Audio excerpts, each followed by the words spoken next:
আজকের এই বিজয় এদেশের যে সমস্ত মানুষরা শহীদ হয়েছে, যারা রক্ত দিয়েছে, বুকের তারা রক্ত ঢেলে দিয়েছে, এই বিজয় তাদের।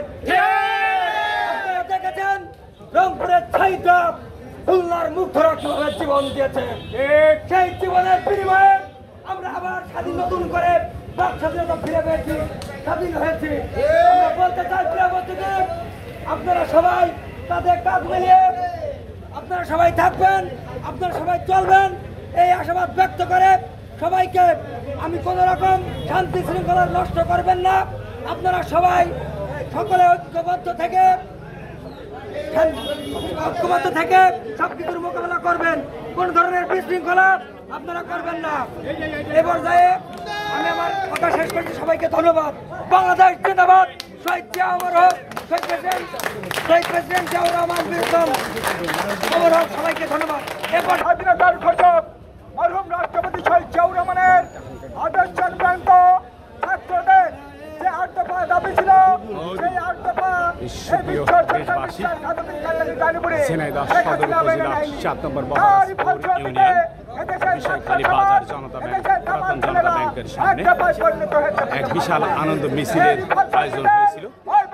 বিভিন্ন নেতাকর্মীরা এখানে উপস্থিত আছেন, তাদের এক অংশ আপনাদেরকে আমরা দেখাবো, দেখতে থাকুন।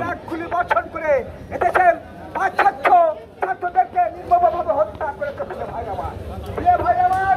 আমি শেখ হাসিনাকে উদ্দেশ্য করে বলতে চাই, শেখ হাসিনা আর কত মায়ের বুক খালি করতে চাও। এদেশের ছাত্র সমাজ, এদেশের দাবার ছেলেরা রক্ত দিতে জানে,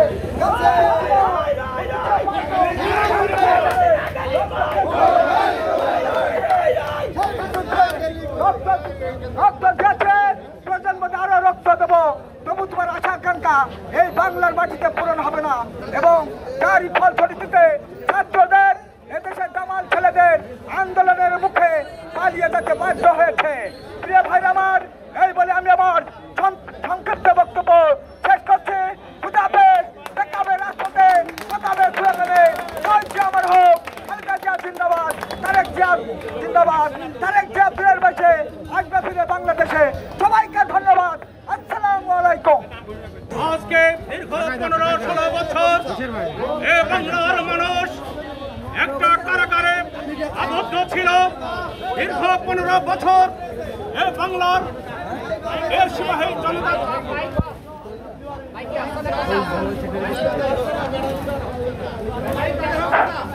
সংগ্রামী ভাই ও বন্ধুরা, আপনারা জানেন এ বাংলাদেশ যখন বিশেষ ক্রান্তি লগ্ন ছিল, সেই সময় আমাদের শহীদ রাষ্ট্রপতি জিয়াউর রহমান এ বাংলাদেশের মানুষের পক্ষে অস্ত্র হাতে নিয়ে যুদ্ধের ঘোষণা দিয়ে যুদ্ধে ঝাঁপিয়ে পড়েছিল।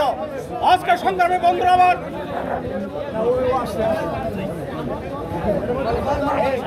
মানুষের সমস্ত অধিকার হনন করে তার এই বাকশালী কায়েম করেছিল। তার ফলশ্রুতিতে আজকে এদেশের মানুষ আজকে সারা বাংলাদেশ একটি কারাগার পরিণত হয়েছিল।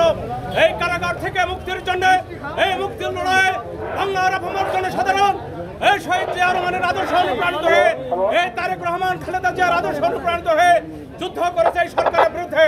তার ফলশ্রুতিতে আজকে এই বিজয় অর্জন হয়েছে। এই সাধারণ জনতা, ছাত্র জনতার মধ্য সংগ্রামের মধ্য দিয়ে আজকে বিজয় অর্জন করতে পেরেছি আমরা। আজকে বিজয়ের দিনে আমি শ্রদ্ধার সাথে স্মরণ করে এই শহীদ রাষ্ট্রপতি জিয়াউর রহমানকে, আজকে এই বিজয়ের দিনে আমি শ্রদ্ধার সাথে স্মরণ করে আজকে আমাদের বিএনপির যত নেতা সংগ্রামের মধ্য দিয়ে জীবন দিয়েছে, আত্মাহুতি দিয়েছে, সংগ্রামের ভাই বন্ধুরা, আমি শ্রদ্ধার সাথে স্মরণ করে এই সিপাহী ছাত্র জনতা এই যারা সংগ্রাম করতে যে যেসব ছাত্র হত্যা হয়েছে তাদের আত্মাকে শ্রদ্ধা জানাই। সংগ্রামী ভাই বন্ধুরা, আপনারা জানেন আজকে দীর্ঘ পরিশ্রমের পর আজকে আমরা আন্দোলন সফল হয়েছে। এই আন্দোলন সফল হওয়ার ফলে আজকে বিজয় উল্লাস আমাদের চারিদিকে ঘরে ঘরে। আল্লাহর রহমতে আমরা আজকে বিজয় উল্লাস করবো মনে মনে, সাথে সাথে আজকে আমরা বিজয় মিছিল করেছি। আমরা শান্তি শৃঙ্খলা বজায়ের মধ্য দিয়ে এইটা দীর্ঘস্থায়ী হবে ইনশাল্লাহ। স্বাধীনতা পেয়েছিলাম, স্বাধীনতা কেন আমরা চেয়েছিলাম? সেই দিন পশ্চিম পাকিস্তানিদের বৈষম্য নীতির কারণে পূর্ব পাকিস্তানিরা বিভিন্নভাবে শোষিত, নিপীড়িত, নির্যাতিত হতো। সেই শোষিত, নির্যাতিত, নিপীড়নের হাত থেকে আমরা রক্ষা পাওয়ার জন্য, আমাদের অধিকার ফিরে পাওয়ার জন্য আমরা সেদিন বুকের তাজা রক্ত ঢেলে দিয়ে এদের স্বাধীন করেছিলাম।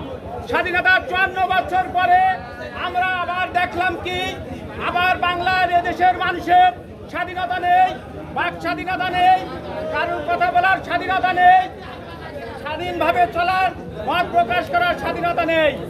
যারা আমাদের গ্রামের খেটে খাওয়া শ্রমিক শ্রেণীর মানুষের ছেলে মেয়ে অনেক কষ্ট করে তারা লেখাপড়া শিখে চাকরির নিশ্চয়তা নেই।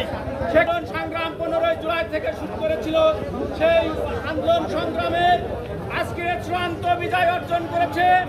এই আন্দোলন সংগ্রাম আমাদের সার্বিকভাবে সহযোগিতা করেছে, তাদের প্রতি কৃতজ্ঞতা প্রকাশ করছি। প্রিয় ভাইরা আমার, স্বাধীনতার বাংলার মানুষের মুক্তির সূচনা পথ কেবল শুরু হয়েছে, এখনো আমাদের সামনে কিছু দূর যেতে হবে। প্রতিষ্ঠিত না হয় ততদিন পর্যন্ত আমাদের এই আন্দোলন সংগ্রামের ভিতরে থাকতে হবে।